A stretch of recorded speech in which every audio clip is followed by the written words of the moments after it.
It's great to be here. My name's Kathleen Kennedy Townsend, and I've been asked by Susan Siegel to come to Argentina to this wonderful 10th anniversary of the Council for the Americas and speak with you today about something that's really important, which is higher education. I was really happy to be invited because Susan knows how much I love Argentina. This is my 4th visit. My children have studied here. In fact, my daughter, Maeve, when she was at Georgetown University Law School, she came and she worked at CELS. Some of you may know that organization. And she learned a lot by working here and living in a very lovely part of Buenos Aires, San Telmo. Do you know San Telmo? I figured you did. And I brought my family to Argentina about 6 years ago. We all came. We came for 10 days. We went to, obviously, Iguazu. We stayed in Buenos Aires. They mostly shopped. I have daughters. And then we went to Calafate, which you have a great airport. So congratulations. And we got to go climbing on Perito Moreno, the glacier. So I know you want me to talk about education, but I have to tell you how much I love being back in Argentina. I've come because I'm now working at the State Department. Hillary Clinton asked me to join her in the effort to implement President Obama's effort, 100,000 Strong, which was to bring 100,000 students from Latin America to study in the United States and to get 100,000 students in the United States to come and study in Latin America. And the idea of this is that we do better if we learn about each other. Argentina, I know already, has fabulous universities. You're very smart. You've told me so. And you are. In fact, in one of my visits a few years ago, actually this was 1993, Palermo University gave me an honorary degree. So I always knew how insightful and brilliant the Argentinians are.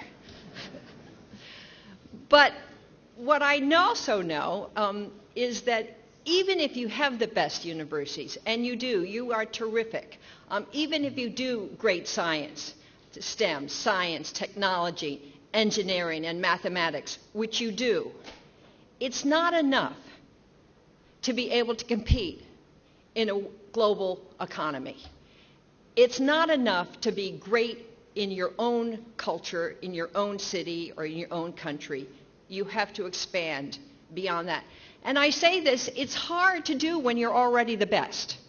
I went to a college called Harvard. You've heard of it.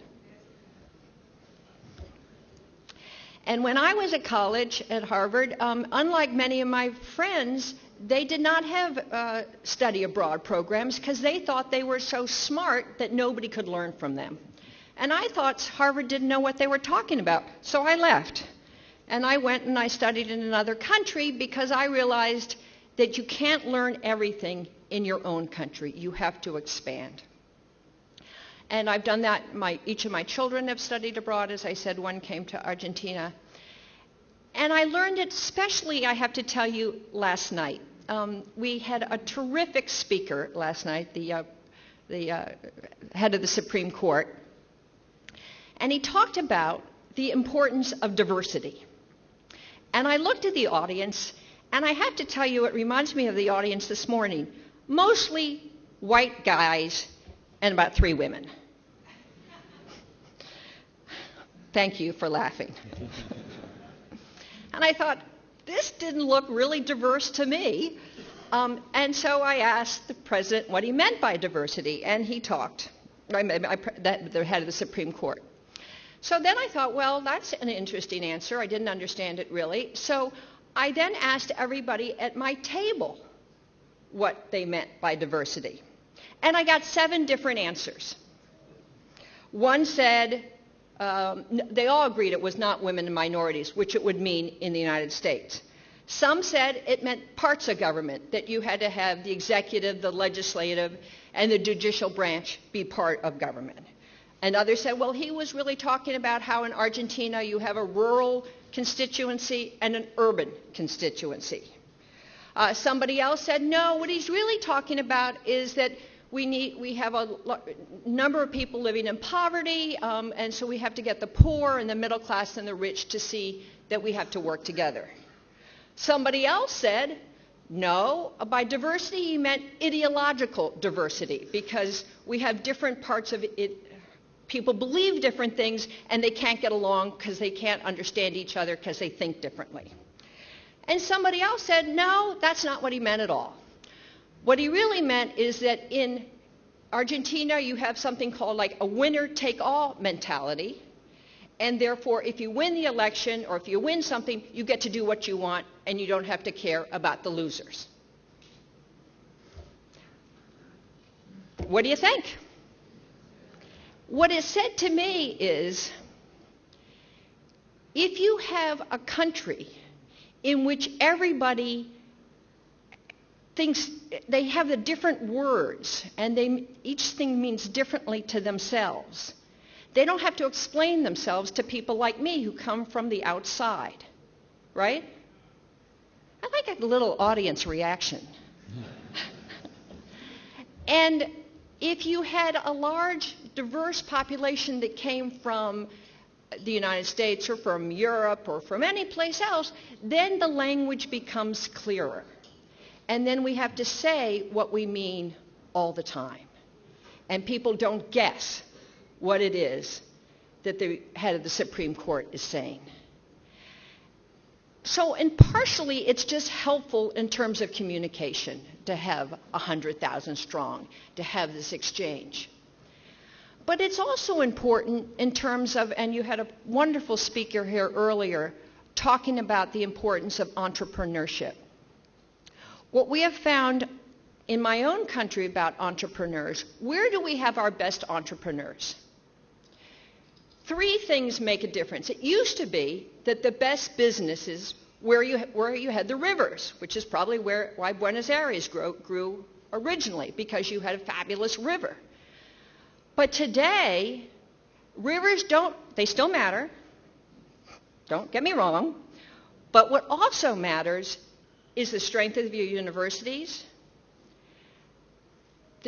the type of people that you have at your universities. For instance, in the United States, we found that we have a large immigrant population. That city does better because people try different things. They learn different things. And also, if you have a large gay population, and I want to congratulate Argentina for recognizing gay marriage. Congratulations on that. Because, again, it means that you're open to different ideas. You're open to seeing things in a way that you hadn't grown up doing. And so I ask you today, you're going to learn a lot about the importance of education K through 12. You already know that. You're in business. You're already the leaders. Each of you, I know, have traveled all over the world on numerous occasions. But if the country is going to change, if the country is going to do well, it means not just the elite travels, but everybody travels. Everybody has the opportunity to see things differently. And that's why President Obama, Hillary Clinton, now John Kerry, and Vice President Biden have said we can do it differently. We have to launch higher education in a way that says, let's have these exchanges. Let's learn from each other. Let's develop those relationships so that when you graduate from a university and you want to do business in Louisiana or New York or Boston, you know who to call. And the same is for them. They want to do business in Buenos Aires and Mendoza or Calafate or Patagonia. They know who to call. A lot of life is not just how smart you are and not just how much you study, although that is important. It's the relationships you build. And I know Kevin Sullivan at the American Embassy has worked hard to reach out to the business community and to the university community to say, we can do better, working with each other, listening to each other, hearing each other's challenges, and saying to one another, when we work together, we're going to build a strong economy in which everybody can participate, diverse or not. Thank you very much.